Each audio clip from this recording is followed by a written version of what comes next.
한 주간 동안 평안하셨습니까? 8월 24일 온라인 수요 예배로 함께하는 시간입니다. 오늘도 이 영상으로 경건의 시간을 가지시는 여러분들께 주님의 은혜가 함께 하시기를 원합니다. 기도하심으로 예배 시작하겠습니다. 자비로우신 아버지 하나님, 오늘도 저희를 주님의 말씀 앞으로 불러주시니 감사드립니다. 은혜 아버지 하나님, 문제투성이의 세상을 살아가는 저희가 영생을 얻고 세상을 이기는 삶을 살기 위해 아버지와의 화목이 가장 중요한 열쇠가 됨을 아는 주님의 자녀, 구원받은 주님의 백성 되게 하심을 감사드립니다. 예수 그리스도의 은혜로 말미암아 저희가 아버지와 화목을 이루게 되었음을 믿고 감사와 영광을 돌립니다. 이제 저희가 아버지와의 화목을 지키고 누리는 삶을 살 수 있도록 도와주옵소서. 놀라운 은혜를 입어 주님의 자녀가 되었음에도 불구하고 우리가 여전히 세상을 바라보면서 세상을 질투하며 마음을 빼앗기고 주님과의 화목이 흔들리는 모습을 경험합니다. 저희가 연약하고 무지한 존재인지를 깨달을 때가 얼마나 많은지요. 그러기에 저희로 하여금 늘 주님의 임재 안에 살게 하옵시고 주님과 동행하는 삶을 살게 하옵소서. 말과 지식으로만 원하는 것이 아니라 우리의 몸이 주님을 찾아가고 우리의 마음과 영이 주님 앞에 나아가는 삶으로서 주님과의 화목을 지켜나가고 또한 참된 복이 되시는 주님을 가까이에서 누리는 삶이 되게 하여 주시옵소서. 오늘도 우리의 모든 성도들을 위해 기도합니다. 주님의 구원을 기억하고 감사하는 믿음의 자녀로서 주님께서 원하시는 일들을 기뻐하는 참된 백성 되게 하여 주옵소서. 세상을 주님의 이름의 능력을 믿는 믿음으로 승리하며 살게 하여 주옵소서. 모든 삶에서 항상 주님을 중심에 모시고 사랑과 격려로서 화목을 이루는 가정과 교회 되게 하여 주옵소서. 오늘도 이 영상을 통해 예배드리며 시간을 주님께 드리는 성도들의 마음과 정성을 기쁘게 받아 주옵소서. 예수님 이름으로 기도드립니다. 아멘. 찬송가 191장 내가 매일 기쁘게 함께 찬송하시겠습니다.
오늘 우리에게 주신 하나님의 말씀은 시편 73편 25절부터 28절까지의 말씀입니다.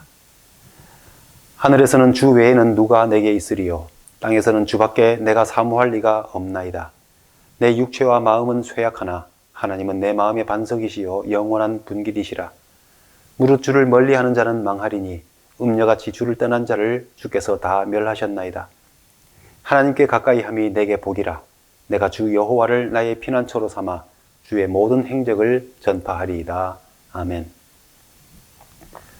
하나님과 화목하는 것이 총체적인 문제투성이의 삶에서 문제 해결을 위한 키라고 지난주 말씀에서 함께 했습니다. 오늘은 하나님과의 화목하는 삶을 위한 키에 대해서 생각해 보려고 합니다. 시편 73편은 다윗 시대의 3대 악장 중에 한 사람인 아삽의 시편입니다. 시편 가운데서 지혜시로 분류되죠. 지혜시라는 것은 어떤 특정한 역사적인 사건을 배경으로 하는 것이 아니라 우리 삶 속에서 보편적으로 적용되는 하나님의 진리를 깨닫는 시편이라 하겠습니다. 요즘 제 집에 어린아이들이 있다 보니 자주 보게 되는 장면입니다. 어린아이가 오빠가 가진 장난감, 그 작은 장난감 때문에 울고불고 때를 쓸 때가 있습니다. 이렇게 해서 집안이 온통 시큰해질 때에 이것을 해결하는 방법은 똑같은 것을 사다 주면 문제가 해결됩니다. 먹는 것으로 싸울 때에는 각자 좋아하는 것을 먹게 해주면 금방 웃고 아무 일 없었다는 듯이 금방 평화가 찾아옵니다. 이 경우에 어떤 때는 장난감, 어떤 때는 먹는 음식이 문제 해결의 열쇠가 되지만 그러나 각각 이것이 모든 것의 키가 되는 것은 아닙니다.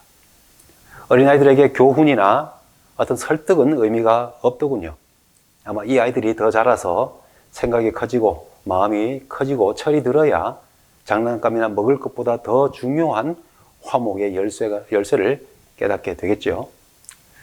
마찬가지인 것 같습니다. 우리 삶 속에서 어떤 사건, 어떤 특별한 케이스에 따르는 하나님의 특별한 은혜를 경험할 때가 있습니다. 그렇게 극적인 상황 속에서 은혜를 입을 때에 깨닫는 하나님에 대한 경험과 지식은 우리에게 신앙의 확신을 주지만은 그렇다고 모든 상황에 똑같은 은혜만을 원한다면 다른 열쇠가 필요한 일들을 겪게 될 때에 우리의 확신은 불안으로 바뀌고 신앙은 의심으로 흔들리게 됩니다. 오늘 보면 73편의 전반부에서도 모순으로 가득한 현실 앞에서 신앙인이 어떻게 흔들리는지를 보여주고 있습니다. 이 신앙인이 하나님의 말씀대로 살고자 하는 마음이 없어서가 아닙니다. 또한 하나님의 은혜를 경험하지 못했다거나 하나님께 권능과 지혜가 있음을 알지 못해서도 아닙니다.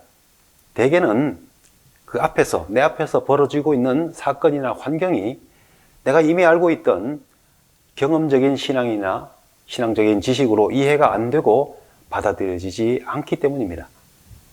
의로우신 하나님을 악한 자를 벌하시고 의로운 자를 구원하시는 분으로만 경험한 사람은 악한 자의 형통 앞에서 더욱이 내가 처한 상황을 그와 비교해 볼 때 저 사람은 악한데도 저렇게 형통한데 나는 비교할 수 없을 만큼 어렵다라고 느낄 때에 흔들리게 된다는 것이죠. 악한 자가 살아있는 동안에도 평안하고 부족함이 없이 살았는데 심지어 죽을 때조차도 평안히 세상을 떠나면서 그가 가진 세력이나 영향력은 조금도 흔들림이 없고 수많은 사람들의 조의를 받으면서 성대한 장례식을 치른다라고 할 때에 그 악한 자를 보는 의인의 마음은 흔들리게 된다는 것이죠. 하나님은 의로운 자에게 복을 주시는 것 아닌가? 그런데 저 악한 자가 세상에 살면서 생전에도 있는 복 없는 복 다 누리더니 평안히 죽음을 맞이하다니 하나님의 공의라는 것은 도대체 무엇인가? 그런 질문을 갖게 된다는 것이죠. 많은 신앙인들이 이런 삶의 질문으로 인해서 하나님과의 화목이 흔들림을 경험하게 됩니다. 그렇기 때문에 우리가 흔들림 없이 하나님과의 화목을 이루어가기 위해서는 상황별로 얻기를 원하는 그런 특별한 은혜보다 더 깊고 더 크고 넓은 하나님의 지혜를 깨달을 수 있어야 하는 것이죠. 오늘 본문은 바로 그러한 지혜를 우리에게 알려주고 있는 지혜 시입니다. 악한 자들조차 가질 수 있던 그 형통과 번영이라는 것, 어떻게 보면 착실한 신앙을 살아가는 사람들이 엄청난 것을 바라는 것은 아닐지라도 저 사람들 가지는 정도는 나도 가졌으면 하는 그 평범한 기대, 거기조차 미치지 못하는 삶의 현실의 모순과 고난과 역경과 아픔을 겪게 될 때에 그때에도 하나님과의 화목을 이룰 수 있는 지혜가 무엇인지를 깨닫게 해주는 것이죠. 먼저 생각해 봅니다. 우리 신앙인들이 어떤 때에 무너지게 됩니까? 1절부터 3절까지 말씀, 하나님이 참으로 이스라엘 중에 마음이 정결한 자에게 선을 행하시나 나는 거의 넘어질 뻔하였고 나의 걸음이 미끄러질 뻔하였으니 이는 내가 악인의 형통함을 보고 오만한 자를 질투하였음이로다 하였습니다. 한마디로 신앙인이 사람을 보고 세상을 보면서 그들을 질투하게 될 때에 무너지게 된다 하는 것입니다. 자고로 신앙인이라고 한다면 하나님과 풍성하고 권능이 많으신 하나님 안에 있는 것들, 그것들을 볼 수 있어야 하는데 악한 자들, 오만한 자들이 가진 물질적인 풍요나 건강, 삶의 번창을 바라보면서 부러워하고 질투하는 마음을 가지고 그들을 보게 될 때에 신앙은 흔들리고 마음은 무너지게 된다는 것입니다. 그들을 화려하게 한 것들이 무엇인지 쭉 목록이 나옵니다. 4절 말씀에 죽을 때에도 고통이 없고 힘이 강건하였다 했습니다. 죽을 때조차 이러하다면 살아있는 동안은 말할 것도 없겠죠. 5절 말씀에서 사람들이 당하는 고난이 그들에게 없고 사람들이 당하는 재앙이 그들에게는 없나니 했습니다. 고난도 재앙도 없는 평안한 삶을 누렸다는 것이죠. 더욱 질투심을 자극할 만한 현실이 12절 말씀에 나옵니다. 그들은 악인들이라도 항상 평안한데 재물은 더욱 불어나는도다. 재물까지도 불어난답니다. 물질로 어려움을 많이 겪는 사람들에게 있어서 악한 자들이 형통하고 평안할 뿐만 아니라 재물까지도 늘어난다고 한다면 참 마음 상하는 일이 되지 않겠습니까? 그들은 자신이 누리는 것으로서 하나님 믿는 신앙을 조롱까지 합니다. 그들은 교만하고 강포하고 능욕하며 폭력적인 말과 비난의 말로 사람들을 모멸하며 나아가서 자신은 마치 높은 사람인 것처럼 다른 사람들을 무시하며 거만하게 말하고 하나님의 위치에서 하나님이라도 된 양 자기들의 생각과 자기들의 지혜가 진리인 것처럼 말하고 다닌다 하였습니다. 우리가 진리가 아닌 거짓과 위선과 선동이 판치는 세상을 보게 될 때에 느끼는 그 마음 아픔과 고통스러운 것을 생각하게 하는 모습이죠. 그 결과 하나님의 백성들 가운데서도 많은 사람들이 그 사람들의 길을 따라가게 되었다고 하였습니다. 10절 말씀, 그러므로 하나님의 백성이 이리로 돌아와서 잔에 가득한 물을 다 마시며 하나님이 어찌알랴 지존자에게 지식이 있으랴 하는도다 하였습니다. 목마른 자가 물을 들이켜 마시듯이 그들의 길과 가르침을 비판 없이 적극적으로 받아들여서 세상의 이치대로 사람들의 방식대로 살아가면서 넘치도록 악을 행하고 있다 하는 것입니다. 그리고는 마침내 전지전능하신 하나님을 부정하기에 이르렀다는 것이죠. 하나님께서 전지전능하신 능력으로 세상을 다스리고 계심을 잊어버리고 자신들이 깨달은 능력과 지식으로 세상을 다스리는 것처럼 사람 살아가는 이치를 다 아는 것처럼 자기를 교훈으로 삼고 나처럼 하면 성공할 수 있다라며 하나님의 자리에 자기들이 서 있다 하는 것입니다. 세상의 형통함과 교만을 쳐다보게 될 때에 의인의 마음은 상하게 되는 것입니다. 2절 말씀에서 거의 넘어질 뻔하였고 미끄러질 뻔하였다고 했습니다. 그리고 13절에서는 내가 내 마음을 깨끗하게 하며 내 손을 씻어 무죄하다 한 것이 실로 헛되도다 라고 합니다. 그리고 나는 종일 재난을 당하며 아침마다 징벌을 받았도다 한탄하고 있죠. 경건과 거룩, 의로운 삶을 살기 위한 모든 노력이 무익하고 의미 없는 것이라고 한탄하는 지경에 이르게 됩니다. 이때 만일 낙심한 마음 그대로 세상을 따라가게 되면 15절 말씀처럼 나는 주의 아들의 세대에 대하여 악행을 하였으리라 하였습니다.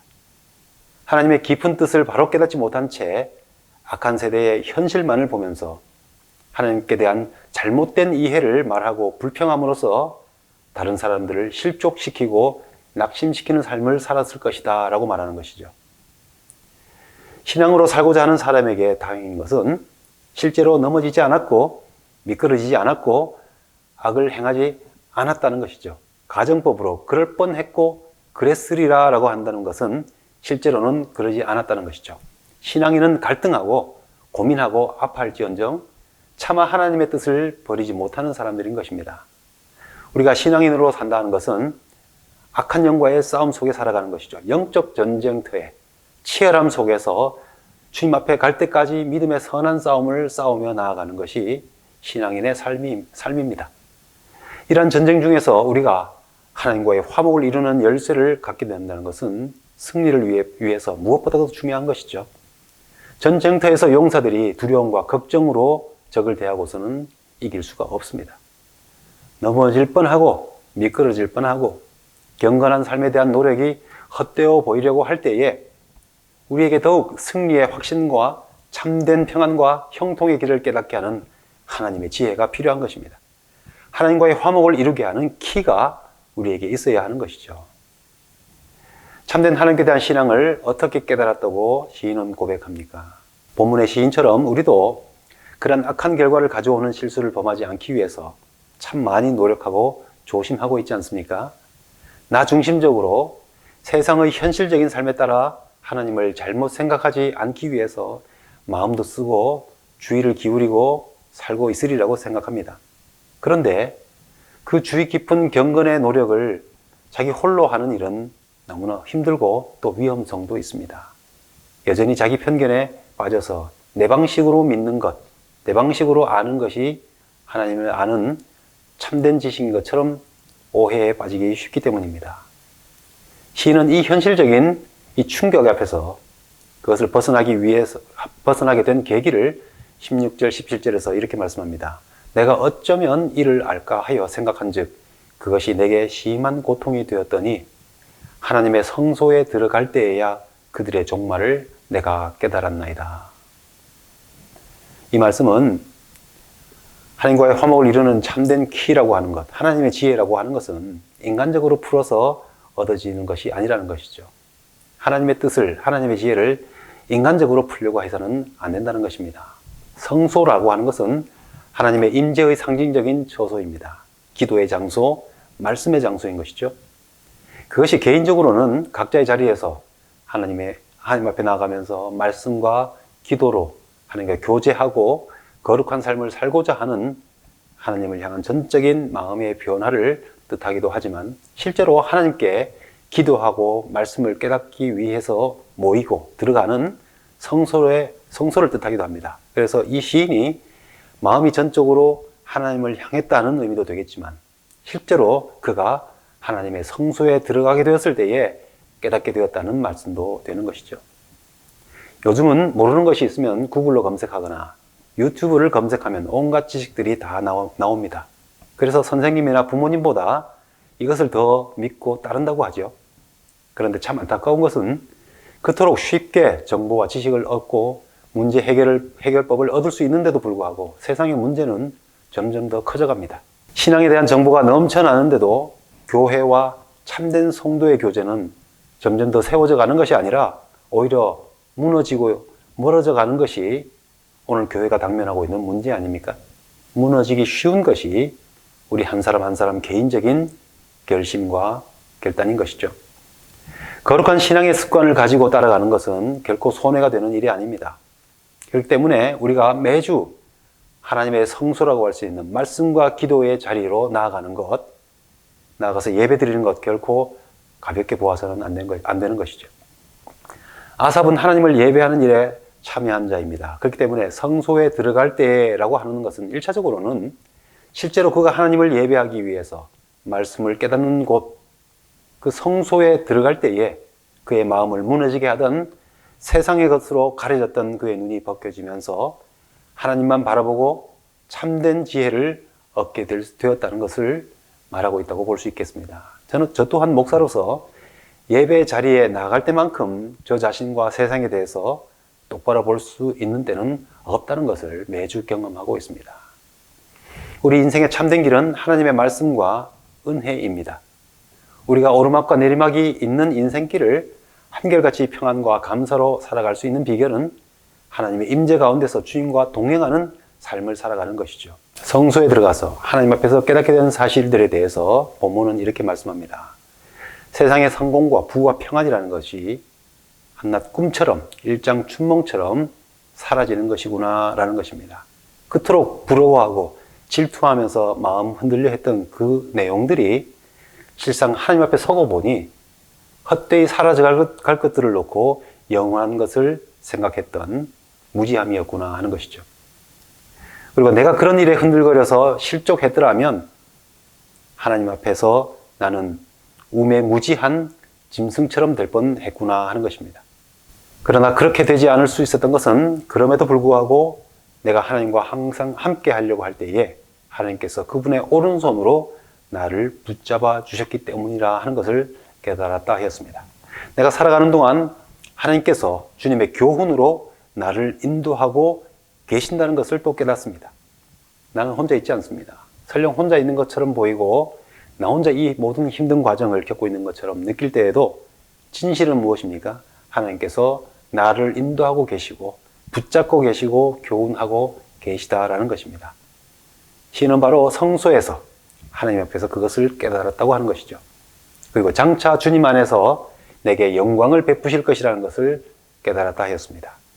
주님께서 원수의 목전에서 내게 밥상을 차려주시는도다 라고 했던 시편 23편 말씀처럼 주님께서 어려운 중에도 참된 믿음을 지켜가는 자를 결코 잊지 않으시고 장차 주님의 영광으로 맞아들이신다 하는 것입니다.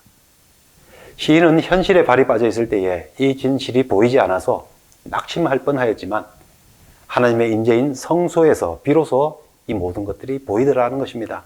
주님께서 여전히 인도하고 계시고 주님의 손이 나를 붙잡고 계시고 내가 사망의 음침한 골짜기를 다닐지라도 주님께서 주님의 지팡이와 막대기로 나를 보호하시며 인도하고 계신다는 사실을 깨닫게 되었다는 것입니다. 이런 확신을 가지게 될 때 우리는 힘을 얻습니다.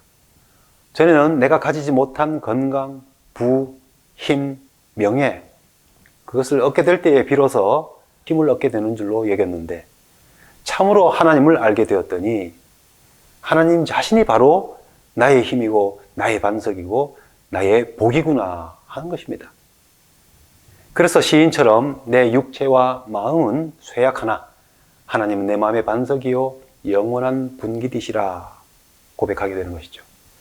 비록 이 땅에서 내 마음과 몸이 쇠약하고 고통과 아픔을 겪기도 하지만 하나님은 변함없이 나의 반석이 되시고 참된 나의 부가 되시고 나의 진정한 기업, 진정한 부, 진정한 재산이라는 것입니다. 세상의 것에서 만족을 추구하지 않고 이제 세상이 가지지 못한 하나님을 가진 것으로 나의 참된 만족으로 삼게 된다 하는 것입니다. 그래서 마지막 절에서 이렇게 고백하죠. 하나님께 가까이 함이 내게 복이라. 내가 주 여호와를 나의 피난처로 삼아 주의 모든 행적을 전파하리이다. 우리가 하나님과 화목할 수 있는 중요한 키는 우리가 늘 하나님의 성소에 서는 삶으로 얻게 되는 것입니다. 우리는 연약하기 때문에 그저 세상에 서 있고 홀로 있게 될 때에는 우리 인간적인 시선과 연약한 삶으로서는 이 세상의 모순된 현실을 극복하는 일이 너무 어렵습니다. 그래서 넘어질 뻔하고 미끄러질 뻔하고 세상을 따라서 악을 행하며 살아갈 뻔하게 되는 일이 우리에게 있는 것입니다. 그렇게 함으로써 우리가 하나님과의 화목을 잃어버릴 위험이 늘 도사리고 있는 것이죠. 그러나 우리가 하나님의 성소에 들어가는 삶을 항상 살아가게 될 때에는 그 성소에서 우리에게 임재하시는 하나님의 은혜로 말미암아 세상을 이길 힘을 얻게 되고 하나님과의 화목을 이룰 수 있는 그 지혜를 얻게 되는 것입니다. 내 삶의 자리에서 하나님 앞에 나아가는 성소의 시간을 가지시기 바랍니다. 우리가 지식과 정보가 아닌 하나님 앞에서 하나님의 지혜로 모든 것을 바라보게 될 때에 우리는 하나님과 더욱 화목을 이루게 됩니다. 오늘 시인이 깨달았던 넘어지거나 실족하지 않고 하나님과 화목을 이룰 수 있었던, 그래서 계속해서 힘을 내어 나아갈 수 있게 했던 그 화목의 열쇠를 우리 모두 깨달을 수 있기를 바랍니다. 하늘에 계신 우리 아버지여, 이름이 거룩히 여김을 받으시오며 나라의 임하옵시며 뜻이 하늘에서 이룬 것 같이 땅에서도 이루어지이다. 오늘날 우리에게 일용할 양식을 주옵시고 우리가 우리에게 죄 지은 자를 사하여 준 것 같이 우리 죄를 사하여 주옵시고 우리를 시험에 들게 하지 마옵시고 다만 악에서 구하옵소서. 대개 나라와 권세와 영광이 아버지께 영원히 있사옵나이다. 아멘.